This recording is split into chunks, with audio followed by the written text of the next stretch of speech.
দিয়া সব ঘটনায় অক্ষরে অক্ষরে তানহার কাছে বলল। তানহা গালে এক হাত রেখে মনোযোগের সাথে সব শুনছিল। গল্প শেষ হতেই গাল থেকে হাত ছড়িয়ে আগ্রহ ভরা কণ্ঠে বলল তানহা, তাহলে কি সাদিক ভাইয়া তোকে ভালোবাসি দিও? আমি নিশ্চিত না, উনি তো নিজের মুখে কিছু বলেনি। আর তুই না মানুষের চোখ মুখ দেখে বুঝে ফেলতে পারিস? ওনাকে দেখে একবার বোঝার চেষ্টা কর না। এতদিন তো ওনাকে দেখে একবারও এমন কিছু মনে হয়নি, কিন্তু এখন ঘটনা শুনে মনে হচ্ছে উনি তোকে ভালোবাসে। সত্যি? দিয়ার মুখ লাজুক হাসি। তানহা মাথা ঝাঁকিয়ে বলল, অথইয়ের থেকেও বেশি? কখনোই না, তুই আবার বেশিই ভাবছিস। আমি ঠিকই ভাবছি, তুই আমার কথা মিলিয়ে নিস। এ মেয়ের থেকেও হাজার গুণ বেশি তোকে উনি ভালোবাসেন। আগে প্রপোজ তো করুক, তারপর দেখা যাবে। সেটাও খুব শীঘ্রই করবে, টেনশন করিস না। তানহা হাসল। দিয়া চোখ মুখ উজ্জ্বল করে আসলো। তানহা কিছুটা মন খারাপ করে বলল, তবে আমার না, ওনার এক্স গার্লফ্রেন্ডের কাহিনীটা শুনে খুব খারাপ লাগছে। আমারও খারাপ লেগেছে রে তানহু। উনি যখন কাহিনীটা বলছিলেন, আমার চোখ দিয়ে অটোমেটিক পানি পড়ছিল। আমি নিজেকে সামলাতে পারছিলাম না, খুব কষ্ট হচ্ছিল জানিস। তুই ওনাকে খুব ভালোবাসিস তাই না? জানি না রে, কিন্তু ওনার কষ্ট আমার একদমই সহ্য হয় না। উনি অন্য কোনো মেয়ের দিকে তাকালে আমার কেমন যেন বুকের ভেতর আগ্নেয়গিরি শুরু হয়। ওনার এক্স গার্লফ্রেন্ডের কথা যখন উনি আমায় বলছিলেন, আমার মনে হচ্ছিল কেউ আমাকে জ্বলন্ত অগ্নিকুণ্ড জোর করে খাইয়ে দিচ্ছে। খুব কষ্ট হচ্ছিল আমার। এখন এইসবকে যদি ভালোবাসা বলে, তাহলে আমি ওনাকে সত্যি খুব ভালোবাসি, অনেক ভালোবাসি। কথাগুলো বলতে বলতে দিয়ার চোখ টলমল হয়ে এসেছে। তানহা নিজ হাতে দিয়ার চোখের কোণ মুছে দিয়ে বলল, কাঁদিস না, থাক। আমি বুঝতে পেরেছি আমার বোনটা প্রেমে দেওয়ানা হয়ে যাচ্ছে একদম। আর সাদিক ভাইও ওই দেওয়ানির প্রেমে হাবুডুবু খেয়ে প্রেম দেওয়ানা হয়ে যাবেন। তারপর শুরু হবে দেওয়ানা আর দেওয়ানির প্রেম লীলা। আমার যে কি এক্সাইটেড লাগছে, তোরা দেখিস খুব হ্যাপি হবি। দিয়া ভ্রু কুচকে বলল, এমন ভাবে বলছিস যেন বিয়ে ঠিক হয়ে গেছে আমাদের। দিয়ে হাসল। খালি বাটিটা তানহার হাতে ধরিয়ে বলল, টেস্টি ছিল, থ্যাঙ্কস তানহু। ওয়েলকাম। পানি ওইখানে রেখেছি, খেয়ে নিস। আমি প্লেটটা ধুয়ে রাখছি। তানহা পর্দা সরিয়ে রুমের বাইরে বের হলো। রান্নাঘরের দিকে হাঁটছে। বেশি জোরে হাঁটতে পারছে না। পাগুলো যেন ক্রমাগত অসাড় হয়ে আসছে তার। চোখ দিয়ে অচিরে জল গড়াচ্ছে। তানহা চোখ দুটো মুছে নিচ্ছে। আবার জল পড়ছে। সে আটকাতে পারছে না কষ্টের এই স্রোতধারা। অসম্ভব জ্বালাপোড়া করছে চোখ দুটো। বিরক্ত হয়ে তানহা নিজেকেই বকছে। সে কেমন বোন? প্রিয় বোনের সুখ কি সহ্য হচ্ছে না তার? দিয়ের এত খুশির দিনে সে কেন কাঁদছে? তার তো খুশি হওয়া উচিত। তবু কেন মন থেকে খুশি হতে পারছে না সে? সে কি দিয়াকে ঈর্ষা করছে? এত খারাপ বোন সে? নিজের বোনকেও কেউ ঈর্ষা করে? দিয়া জীবনের সঠিক লাইফ পার্টনার খুঁজে পেয়েছে। তার তো উচিত দিয়াকে উৎসাহ দেওয়া, আজকে স্পেশাল দিনটা সেলিব্রেট করা, দেয়ার হ্যাপিনেসটা আরও বাড়িয়ে তোলা। এইসব না করে সে বোকার মতো কেঁদে ভাসাচ্ছে। কাজটা একদমই ঠিক হচ্ছে না। কাল রাতে সাদিককে যখন সে ফোন করেছিল, সাদিকের পাশে তখন দিয়া ছিল। আচ্ছা, সাদিক এসব দিয়াকে বলে দিবে না তো? সাদিককে দিবা তার মেসেজ ফোন কলসের কথা দিয়া জানতে পারলে যদি বোঝা যায় কিছু? না, দিয়াকে কিছু বুঝতে দেওয়া যাবে না। সাদিককে বুঝিয়ে বলতে হবে সে যেন দিয়াকে কিছু না জানাই। তানহা চোখের জল দ্রুত হাতে মুছে সাদিকদের ঘরের দিকে এগিয়ে গেল। তুমি তখন নুহাসরা সাদিকের কাছে কাহিনী শোনার জন্য তর্কাতর্কি করছিল। এরই মাঝে তানহার ডাক। সাদিক ভাই। সাদিক তাকালো। সাথে নুহাস, মোহিত, এমনকি তুর্নাও শোয়া থেকে উঠে বসে তানহার দিকে তাকালো। তানহা বলল, একটু এদিকে আসবেন প্লিজ, জরুরি কথা ছিল। নুহাস মুচকে হাসলো। মোহিতও হাসলো। নুহাস সাদিকের পিঠ চাপড়ে বলল, যাও মামু, সিগন্যাল আসছে। সাদিক বিরক্ত নিয়ে বলল, কিসের সিগন্যাল? তানহা মাথা নিচু করে বলল। নুহাস বিদ্রুপের উদ্দেশ্যে সিটি বাজালো। তানহা পর্দা খামচে ধরে আবার বলল, আমি দোলনায় গিয়ে বসছি, অপেক্ষা করব। বলেই চলে গেল। মোহিত বলল, তোর পরা কপালটা তো খইলা গেছে মামা। সাদিক বলল, কেমনে? আরে মাইয়া তো রীতিমতো তোর প্রেমে হাবুডু খাইতেছে। তুই যখন ছিলি না, আমার কাছে আসছিল তোর ফোন নাম্বার নিতে। মোহিত ছিল, জিজ্ঞেস কর। আন্টি রুসিলা দিয়ে নম্বর নিতে আসছিল। সাদিক নুহাসের দিকে তাকালো। তুই ফোন নাম্বার দিছিস? দিমু না কেন? সাদিক ঠাস করে নুহাসের গালে চড় দিল। নওয়াজ ভেবাচাকা খেয়ে গেল। সাদিক কখনো অতর্কিত চর থাপ্পড় মারে না, এসব ওর বিহেভিয়ারের বহির্ভূত। তাহলে আজকে কি হলো? নওয়াজের সাথে মোহিত আর তুর্না অবাক। নওয়াজ প্রশ্ন করল, কি হইল এটা? মারলি কে? তুই একটা রাম ছাগল, তোরে যে এখনো রাম ধোলাই দেই নাই, শুক্রিয়া আদায় কর, গর্ধব একটা। সাদিক শার্টের কলার ঠিক করে উঠে চলে গেল। সবাই বিস্ময় নিয়ে তাকিয়ে আছে। নওয়াজ একটু বেশি বিস্মিত। সাদিক কিসের শোধ তুললো এটা? শুধুই কি ফোন নম্বর দেওয়ার জন্য এই চর, নাকি অন্য কোনো আক্রোশ? নওয়াজের ফোন বাজছে। মোহিত বলল, কিরে নোহাইশা, তোর ফোনে কবির সিং টাইপ রিংটোন কেন? কাহিনী কি? তুর্না বলল, আরে কাহিনী বুঝিস না, কবির সিং এর প্রীতির মতো ওর লাইফেও একটা প্রীতি আসছে না, তার জন্যই এই ringtone. And who is she? Turna আর মোহিত একসাথে সশব্দে উচ্চারণ করলো, দিয়া। এই চুপ, কথা বলতে দে। নওয়াজ ফোন রিসিভ করে রুক্ষ মেজাজে বলল, হ্যালো, কি সমস্যা? তোমরা না বলছি ফোন দিবা না? মোহিত ফিসফিস করে তুর্নাকে বলল। মনে হয় নেকুরানির ফোন। তুর্না প্রশ্ন করল, ন্যাকু ক্যাডা? অদ্রি অদ্রি। মোহিত আর তুর্নার গুজুর গুজুরের যন্ত্রণায় নওয়াজ ক্ষিপ্ত হয়ে ঘর থেকে বেরিয়ে গেল। মোহিত নাছর বান্দার মতো নওয়াজের পিছু দিল। নওয়াজ অদ্রির প্রেমালাপ শোনার আশ্রয়। নওয়াজ ত্রুদ্ধ স্বরে বলল, সরি স্যার, আর কিছু বলার থাকলে বলো, নাহলে কিন্তু ফোন অফ করে রাখবো। 1000 ট্রাই করলেও পাবে না। ওই পাশ থেকে অদ্রি বলল, বেবি, তুমি বিশ্বাস করো, স্লেটা আমার জাস্ট ফ্রেন্ড। আমি কোচিং থেকে আসার সময় রাস্তায় দেখা হয়েছে, ফর্মালিটির জন্য কফি অফার করলো, আর আমি পাশে ক্যাফেতে ছিল, তাই আমরা ওইখানে গিয়েছিলাম। আচ্ছা বুঝলাম, জাস্ট ফ্রেন্ডের সাথে কফি খেতে গেলে যে এক গ্লাসে 2 পাইপ ঢুকিয়ে টানতে হয়, আর সেটাও যে এক প্রকার ফর্মালিটি, আমার জানা ছিল না। আসলে কি করব বলো, ব্যাকডেটেড মানুষ তো, তোমাদের মতো আধুনিকতা বুঝি না। তুমি আমার সাথে এমন কেন করছো? তোমার কি এক্স গার্লফ্রেন্ড কম আছে আর মেয়ে ফ্রেন্ড কম আছে? আমি কি কখনো ওদের ব্যাপারে তোমায় কিছু বলেছি? দেখো, মেজাজ এমনিতেই গরম, আর রাগ উঠাবে না। আমার এক্স গার্লফ্রেন্ড আর মেয়ে ফ্রেন্ডদের সাথে তোমার ওই টাউট মার্কা জাস্ট ফ্রেন্ডের তুলনা হয় কেমনে, হ্যাঁ? আর আমি কি তোমার মতো ক্যারেক্টারলেস? জীবনে দেখছো তোমার সাথে রিলেশনের পর অন্য মেয়ের সাথে কথা বলতে? তরুণা ছাড়া আর কোনো মেয়ে ফ্রেন্ড আছে আমার? তাছাড়া আমার ফ্রেন্ড সার্কেল তো সম্পূর্ণ আলাদা। তোমার ফ্রেন্ডগুলোর মতো চুতিয়া মার্কা ফ্রেন্ড নাই আমার। দেখো, স্ল্যাং ল্যাঙ্গুয়েজ ইউজ করবা না। স্ল্যাংয়ের দেখছস কি তুই? তুই নিজেই তো একটা স্ল্যাং মাইয়া।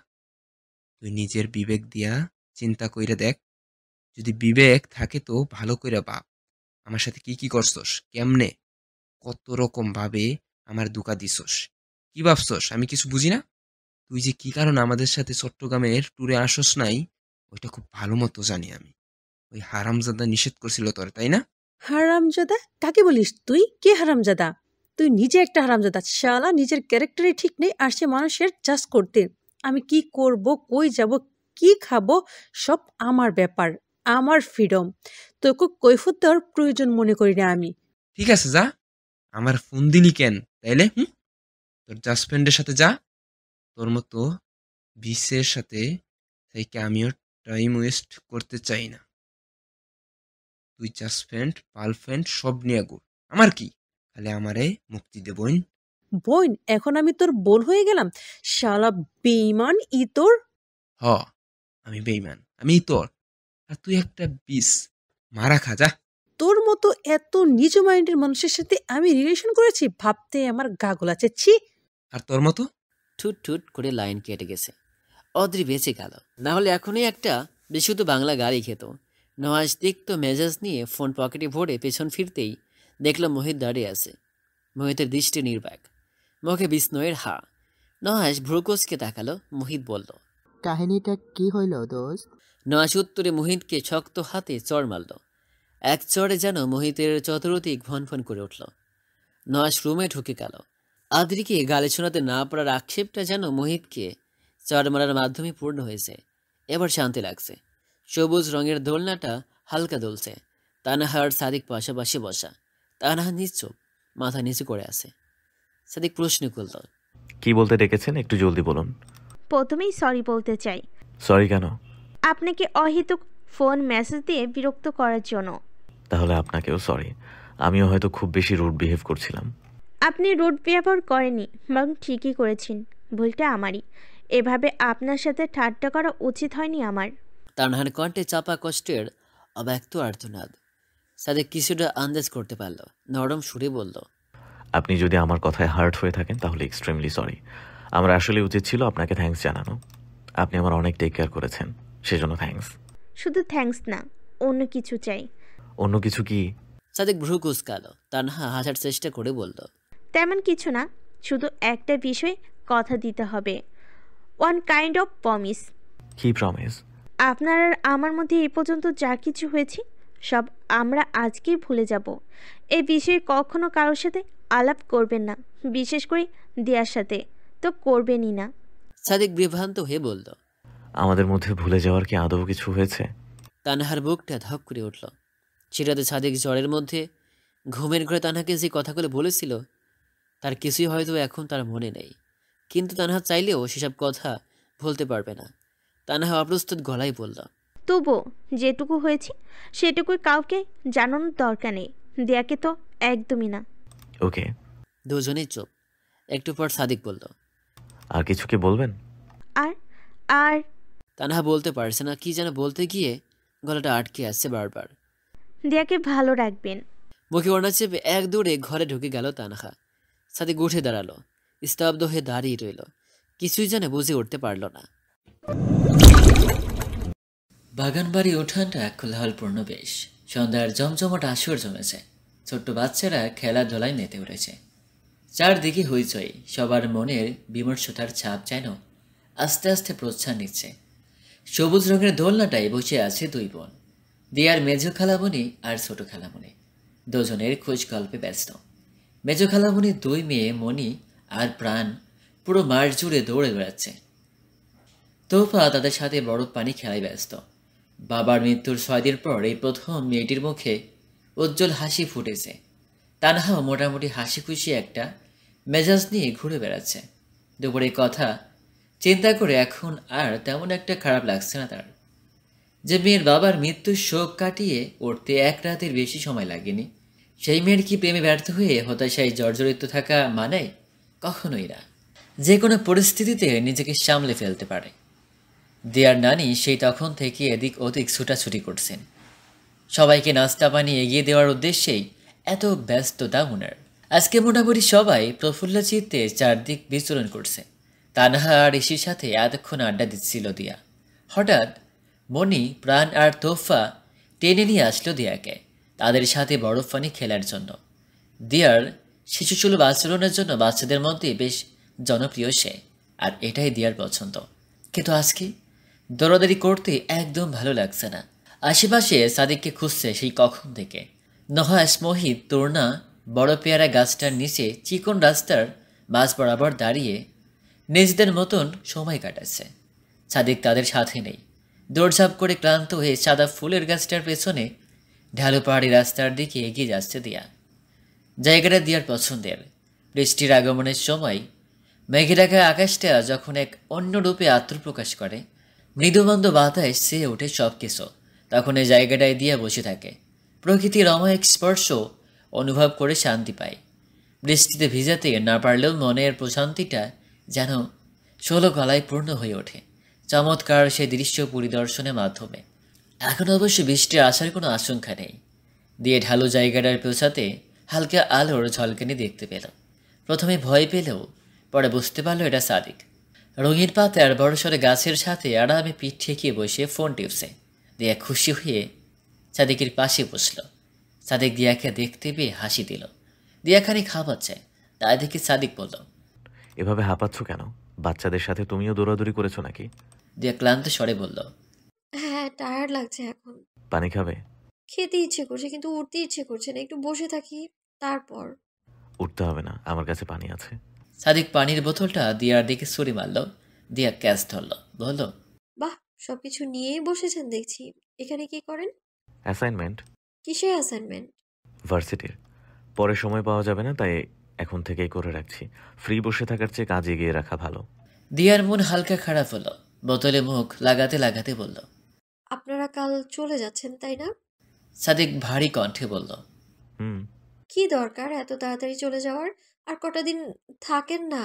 আরও অলরেডি 1 সপ্তাহ হয়ে গেছে, যেখানে আমরা 4 দিনের সময় নিয়ে এসেছিলাম। কাল রিসর্টে যেতে হবে, সেখানে 2 দিন স্টে করার পর সোজা ঢাকা। আর তারপর তো ইউনিভার্সিটি খুলে যাবে, আবার আগের জীবন, আগের রুটিন। 2 দিনের জন্য রিসোর্টে যাওয়ার কি দরকার? তার চেয়ে ভালো এই 2 দিন এখানেই থাকেন। সাদিক মুচকি হাসল। সেটা সম্ভব না দিয়া, আমাদের মূল উদ্দেশ্য ছিল ট্যুর, না হলে চট্টগ্রামে এসে লাভটা কি? এখানে থেকে ঘোরাঘুরি করেন, আমি নিয়ে যাব আপনাদের। Sea beach, Patenga, Foy's lake, Cox's Bazar, Inani সব আমার মুখস্থ। কি বললে? আরেকবার বলো। যে খুলশিকে কলসি বানিয়ে ফেলে সে কিনা হবে ট্যুর গাইড? How funny. আপনি উপহাস করছেন আমায় নিয়ে? সাদিক উত্তর দিল না, ফোনের স্ক্রিনে চোখ রেখে হাসছে। দিয়া মুখ ফুলে উঠে যেতে চাইল। সাদিক হুট করে দিয়ার হাত ধরে টেনে ধরল। দিয়া থামল। সাদিক দাঁড়ালো। দিয়ার সামনে এসে দাঁড়ালো। দিয়া সাদিকের দিকে তাকালো। সাদিক বলল, ঢাকায় ফিরছো কবে? জানি না, ঠিক নেই। তোমার কলেজটা তো চিনি, আমার বাসা থেকে খুব একটা ডিস্টেন্স নাই, চাইলেই প্রতিদিন দেখা হতে পারে আমাদের। প্রতিদিন? শুক্র শনি বাদে। এই 2 দিন তো তোমার কলেজ বন্ধ থাকে, রাইট? হুম। তাহলে বাকি 5 দিন রেগুলার দেখা হবে। কিভাবে? কলেজ ছুটির সময় হলে আমি মেইন গেটে অপেক্ষা করব, তুমি আসবে, তারপর? দেখা হবে। শুধু দেখাই হবে, সময় কাটানো হবে না। আমাকে বাসায় জলদি ফিরতে হয়। একটু দেরি হলেই আব্বু অফিস থেকে কলেজে চলে আসে। তোমাদের এক্সট্রা ক্লাস থাকে না? থাকে, কিন্তু আমি করি না, আর আম্মু সেটা জানে। এবার থেকে করবে। প্রেমে করতে গেলে অনেক কিছু স্যাক্রিফাইস করতে হয়। দিয়া চোখ বড় বড় করে বলল। কি বললেন? আমরা প্রেম করছি? প্রশ্নটা করে দিয়া নিজেই লজ্জা পেল। সাদিক খানিক চুপ থেকে আচমকা দিয়ার কপালে চুমু দিল। দিয়ার গোটা শরীর যেন ঝাঁকিয়ে উঠল। পায়ের মাটি শীতল হয়ে আসলো। সাদিক কোমল হাসি দিয়ে দিয়ার গালি স্পর্শ করে বলল, সব ব্যবস্থা হবে, ঢাকায় গিয়ে আমরা নিয়মিত দেখা করব। কাল চলে যাচ্ছি, এটা নিয়ে মন খারাপ করো না। যাওয়ার সময় তোমাকে হাসি খুশি দেখতে চাই। আর তোমাকে ফেসবুকে মেসেজ দিয়ে রেখেছিলাম, অ্যাকসেপ্ট করে নিও। দিয়া কম্পিত কণ্ঠনালী দিয়ে বলল, ও ঠিক আছে।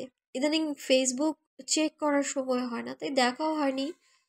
আমি এখনই গিয়ে অ্যাকসেপ্ট করে নিয়েছি। আচ্ছা। দিয়া এতক্ষণ মাথা নিচে করেছিল। এবার চোখ তুলে সাদিকের দিকে তাকাতেই নজর কাড়া সুন্দর হাসি মাখা মুখটা দেখতে পেল। একদম প্রথম দিনের কথা মনে পড়ছে। টেনে নহাসির পাশে বসার পর হঠাৎ ঘুরে সাদিককে দেখে দিয়া যখন চমকে উঠেছিল, সাদিক ঠিক এভাবেই হেসেছিল। সেই হাসিতেই দিয়া খুন। আজকে যেন দ্বিতীয়বারের মতো আবার খুন হলো। অদ্ভুত সুন্দর সে হাসির মায়ায় অনায়াসে ঘায়েল হলো। সাদিকের চশমাটা মৃদু আলোয় চলচল করছে। দিয়া কি চশমাটা খুলে নিবে? স্বপ্নের মতো চশমাটা খুলে নিচের আঁচল নিয়ে মুছিয়ে আবার পরিয়ে দিবে সাদিকের চোখে। কাজটা দিয়া করতে পারল না। এর আগেই লজ্জার কাছে হার মেনে লাল আভাপূর্ণ মুখ নিয়ে দৌড়ে যেতে হলো তাকে। সাদিক পিছু রেখেছিল বোধ হয়, দিয়া থামেনি।